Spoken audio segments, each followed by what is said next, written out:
internal storage. You do it. What I should have done yesterday is actually upload the last 5 videos, not the first 5 videos. I kind of made a mistake there. I thought I would just get all of them. I thought because people could see like the entire arc of my day, but that was a mistake. And yeah, I remember a woman I met through some other creepy people, and she was marrying a bus driver. But they wouldn't say that he was a bus driver. They'd say he'd worked for BC Transit.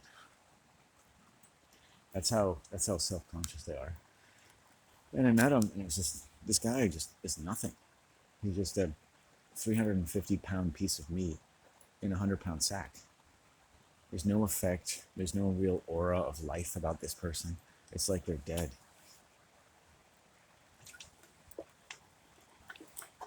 Imagine how disappointed they are in their daughter for marrying a bus driver.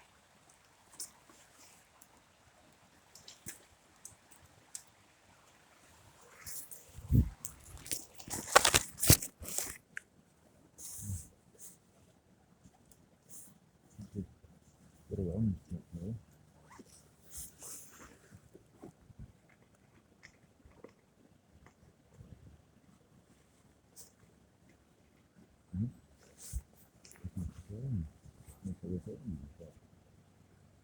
Because I'm not sure what people think who work for a company which what I'm going to do.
The worst offenses of dog owners, the worst offenses of people always related to white females, what I call middle-aged.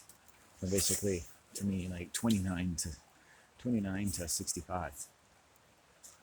Worst offenses, worst people I meet. I know it's not all women, but of a composite of what I've experienced out on these trails on the West Coast, on Vancouver Island, they're the worst. Between the dogs, the husbands, the wives, the children, or whatever else. It's like they have no life in them.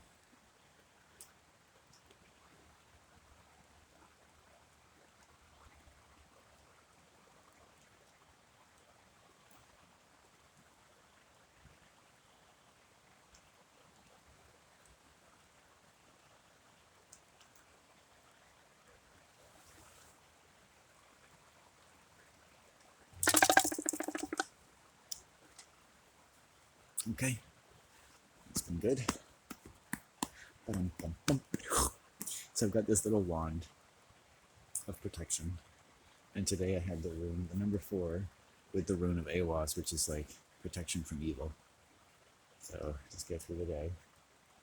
Different level. Now it's like domestic. I was feeling it outside my house, and now I'm seeing it inside my house, inside my building again. So my mom has 2 sick old women that she likes to talk to. And she's like, I'm going to see so-and-so today. She's not saying I'm going to see them and tell them things I should be telling you. Right. I really can't break in as much as I like into my mother's psyche.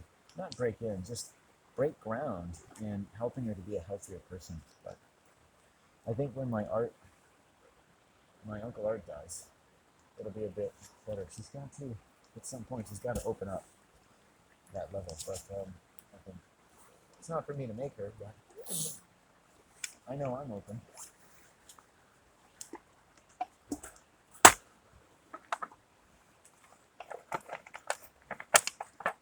Let's go.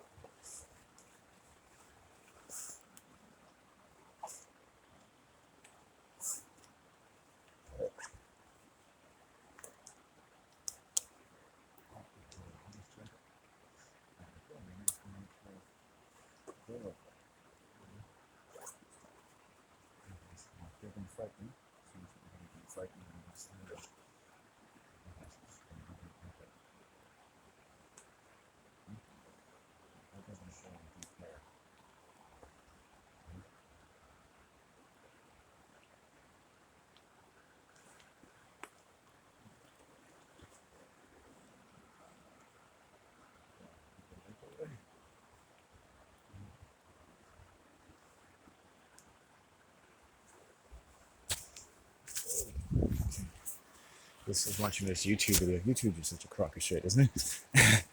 I'm a bit hypocritical of me, I guess. And it's like about John Daly. And it's the whole thing is like he hits this 350-yard driver or whatever. It's like, now I'll see you in the bar. Like, he loves to drink, right? Drinking, the bar. Oh my God. So much culture around alcohol, which is like incredibly deadly substance. You're basically embalming yourself. The entire life of my family has been so adversely affected by the alcohol industry. My fucking Lord. You know?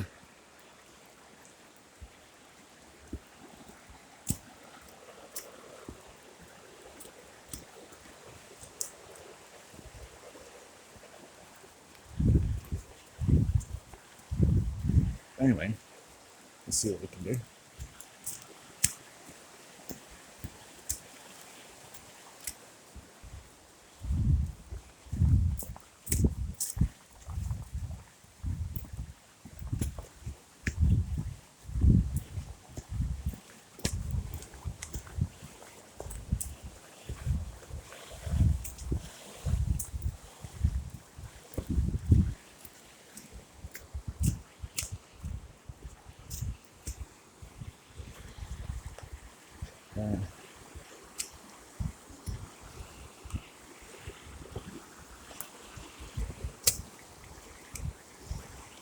All right.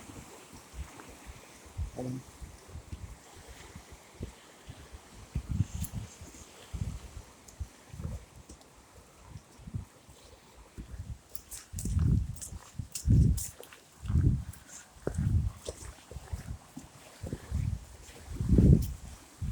A lot of people have family who are crazy. They just never say the words out loud. A lot of things people don't say because they don't know where it's going to lead. My father's a psychopath. My sister's a narcissist.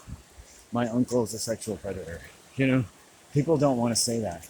My wife is a psychotic, or she preys on me, or she's a controller. My wife is beating me down. My husband is beating me down, right? You start saying things like that, it's like admitting something's wrong, which is a slippery slope into having to feel even worse about it, because everything you do or learn to do is to make sure you don't feel bad about it, because it's so impossible to deal with, right? Yikes. You think I wouldn't want to take the pressure off of every domestic environment? Everyone, man, woman, and child. Nobody deserves that.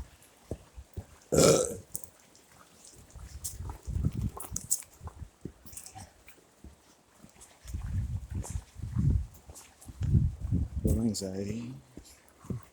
Yeah, but I see that a lot of my anxiety now has been generated by my mother's agendas as much as anything outside the home. It's amazing. She's been preying on me again, quietly in the background. It's amazing. So she really is quite the sexual predator. She preys on me behind closed doors.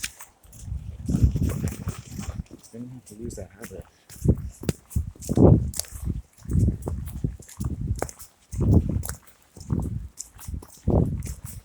There's actually warm pockets of air out here, which is very unusual.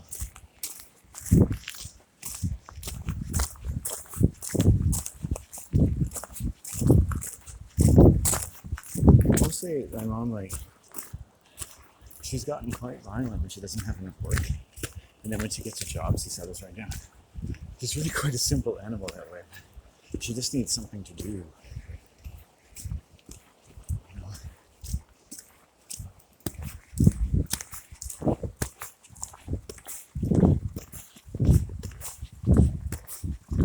My mom probably talks to big people like the way my dad does. She's very similar to my dad. She doesn't realize that.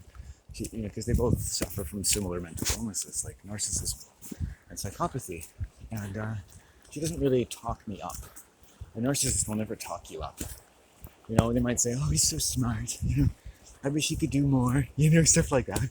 I was reading her a few pages from a book I was working on, and she's like, "Oh, you should so do something with that, and do something with your life," kind of thing. I was like, she's not interested in what I wrote. She's not interested in what it's doing for me, what I determine is important about my occupations. And I tried telling her, and she doesn't care. So how does that sound like anything is sincere about what she's saying? Nothing. It's just noises. It's just making noises. There's no real interest, right? And yet she reads book after book.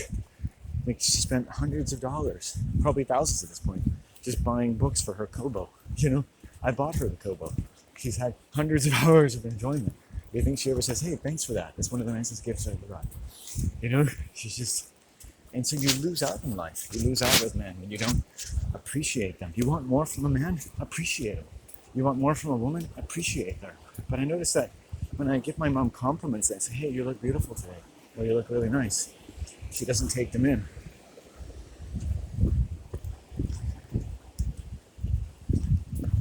She doesn't take them in. And then I tell her, like, when you interact with Lindsay, she's a psychopath, you lower your inhibitions about hurting me, stuff like that. She's like denying it and all this stuff. And then she tells me that when she was in interactions with my sister, she indeed resented me and excluded me in ways that harmed me. So she'll deny it 1 second, and that's what psychopaths will do. They're not consistent. You can always trick them and trap them easily. Just interact with them very soberly, quietly, like a sheep, and you'll see that they're really a predator, not a wolf, a predator. They're not a snake, but they're venomous. They're not a wolf, but they are predatory. You know, they're a human lie. They're a sack of shit. They're 10 pounds of shit in a 5-pound bag. They're stretching everything, your time, manners, social boundaries, right? And they have to stretch it more and more because it gets them more and more what they want. That's how it's like you can't change a police officer while you're talking. You can't change a white woman while you're talking. You can't change a predator while you're talking to them. You have to take it up with nature. Be thankful that you have the protections that you do. Be like a sheep, but have the wisdom of a snake. Have a wisdom of the earth and the heavens. It's hard, it's shocking to witness the way a lot of middle-aged white women behave, like predators. They don't ask me for my time, they don't thank me for my time. They just take it. You know, and when you're sufficiently acquainted with someone, that might be permissible, right? There's a man that I know I like talking to. I always thank him for his time. I give him a joint, I give him some green tobacco, and I'm always very considerate about whether or not, you know, I'm taking too much of his time, you know. And over time, he's become more comfortable interacting with me. But that's how I approach people. That's how I approach an alpha male who's got anything I need, you know, right?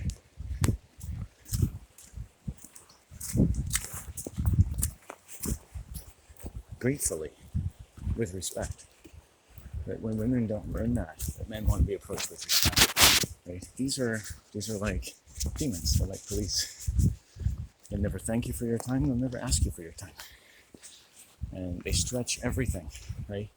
Oh, sure, it's okay to talk to strangers, but they stretch the consideration that women are given and take more than you want to give them. So they're never going to get, these are also women that never get what they really want from men. Or if they've settled for something, they have to roam around and get more from other people. Like, they got that guy, now they go out and offer predatory healing services.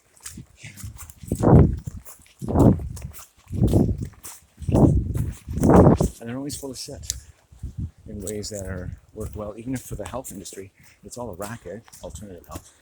So somebody's bank is getting bigger, and minds are being perverted by any religion, including alternative health.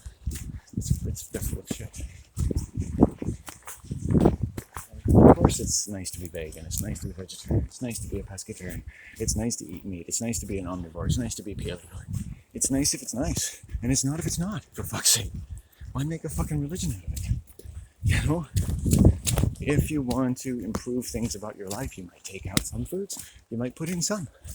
You might make a provision for taking out most of your foods, or eliminating things one at a time, just checking to see if your body still likes cheese or something. That's fine. You don't have to become a vegan. You know, it's all up to you, right?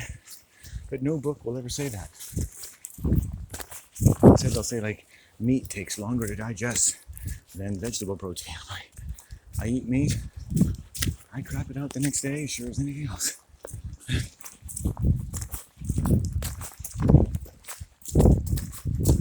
They're full of shit. Right? Ugh, vegans creep me out. Vegetarians, like, you'll watch them, they'll go to a restaurant, order a sandwich, a green vegetarian sandwich, with sugary toppings, maybe a tiny slice of guacamole or something. And it's like, they convince themselves that he has like the advertised, quote, 20 grams of protein. It's like, holy fuck. And I watch this and like, these people are out of their minds. No wonder they're dying of strokes and suicide. No wonder they're prone to different types of aggression. Wow. They're not getting enough of the right protein profiles. Holy shit. So a lot of people in health food stores are actually chronically ill. Right? Mentally, physically. You look at women in the supplement section, right? Usually single, fucked up, right? Try being a reasonably decent, good-looking single man. See what happens if you talk to them. Right? There's one of them, like, there's a few of them, they couldn't get close enough to me. She's practically breathing on me. When a woman's close enough to smell her breath, I think there's a problem. You know? Yuck. Just yuck. It's like she wanted to fucking eat me. And she already had a child to one guy. She was looking for the father of her second child. You know, you could see based on her purely physical attractiveness that she didn't have trouble attracting certain kinds of men. But she's never going to get the right one. Right? I'm trying to think if I've ever met a decent female. And I think maybe, but it's just like, they do indecent things. I was going to bed last night thinking, how many types of demonic people have I met throughout my life? And it's like, a lot. How are they connected? Gender, race. That's across a lot of different races. Once a girl from a certain class higher than me liked me, other people from that class started bullying me. It was amazing. You know? So I've always I never thought I was bullied, and then I realized I've always been bullied. It was the opposite. It took me a while to figure it out. It's like, I've been bullied my whole life. Wow. Holy shit. You know, my mom, my dad, my siblings. People don't know how to communicate their feelings properly. Steal things, thievery, lying. It's like, I want to meet a decent human who doesn't work too much. You know, I want someone who's independently wealthy so we can spend time together. I generate a passive income. And not just because I signed up for welfare, but because I occupy myself. You can get welfare or not and be poor or this, that. The main thing is to occupy yourself every day. And it's funny how people do not notice. People who have real jobs, don't pick up that I occupy myself with the spirit of labor. And the spirit of my birth, and the spirit of all healing, and the labors of the heaven and the earth. It's not just for fucking romanticism. If you do anything useful in the world that some other crazy cunt couldn't replace, and you're not on the fucking welfare of the earth and the government economic systems, then why are you criticizing me? Because you're doing fuck all. It doesn't mean your profession is nothing. It just, I'm sure there are people out there listening to this who would be like, I would never criticize you. My job's up, it's job's down, it's a job. I like it, I love it, it's what I want to do, it isn't, but these are the decisions I've made or had to make, and you've got the decisions you've made, and we do our occupations every day. It's always a bit abstract in how much we are achieving, but I mean, aside from like people who put together steel buildings, we can always question human achievement, but what we can't question is that if someone isn't knocking down your door and stealing your shit, why should you get in their face about what you do or do not think they're accomplishing in life? It doesn't fucking matter. I'm not sitting with a needle in the side of my arm. I'm not fucking taking antidepressants. I'm not fucking supporting warfare with my taxes, right? I found a way to live really clean. But I've noticed across different spectrums of human religion and politics and environmentalism that there's a lot of nihilism in all of them. If you look at karma, it's predicated on mutual annihilation, right? It's predicated on being obtuse to the anger of other people, as though it's just they're doing you a favor by bringing your own karma back to you, or ignoring it and wielding it over them because it's their karma coming back to them. It's really nihilistic. Environmentalism. Oh, man's just killing the earth. Well, essentially what that's saying is either the earth is going to kill you or you're going to kill the earth, whichever comes first, right? It's total nihilism.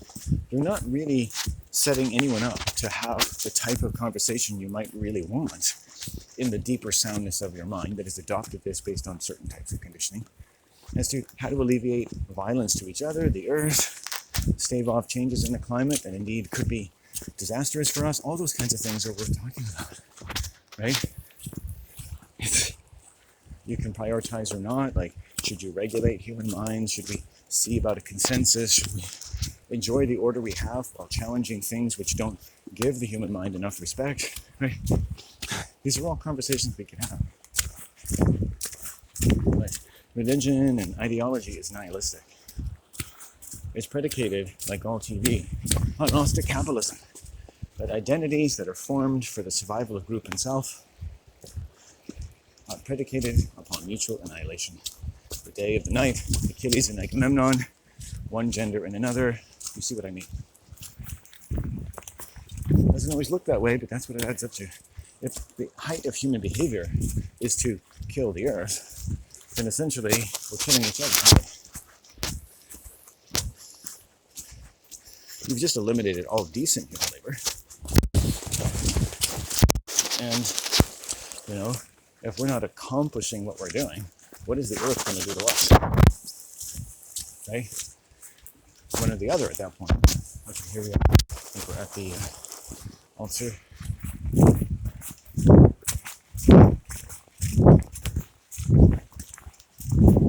No, a little bit farther. And then it's like for us to look at the minds of people who believe this type of thing. What value are they getting out of any knowledge when they never have any occasion to examine it?